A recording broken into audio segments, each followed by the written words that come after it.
नमस्कार भावांनो, हिंद केसरी मैदानामध्ये आपलं सर्वांचं स्वागत आहे.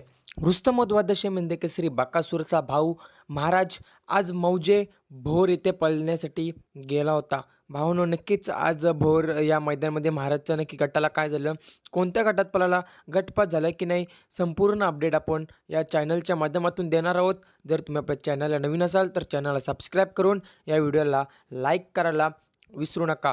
तर भावांनो, आज बकासूर मौजे सासवड मैदानामध्ये पळण्यासाठी गेलेला आहे आणि माझ्या माहितीनुसार बकासूर 11व्या गटात किंवा 17व्या गटात आपल्याला पळताना दिसेल. तसंच भावांनो, बकासूरचा भाऊ महाराज आज दुसऱ्या मैदानामध्ये पळताना दिसणार आहे, तो म्हणजे भोर येथे. आणि या भोर मैदानामध्ये आपला सर्वांचा लाडका महाराज गट क्रमांक 15 मध्ये पळताना दिसाला.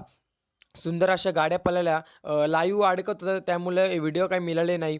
परंतु सुंदर गाडी पळाली आणि महाराज गटपास झाला की नाही, तर भावांनो हो, महाराज गटपास झालेला आहे.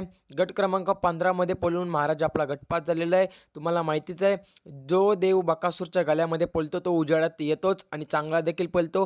तसंच आपला महाराज आज गटपास झालेला आहे आणि नक्कीच महाराजला सेमीसाठी शुभेच्छा देऊया. बकासूरला देखील गटासाठी शुभेच्छा देऊया. महाराज सेमीसाठी पात्र झालेला आहे. धन्यवाद भावांनो.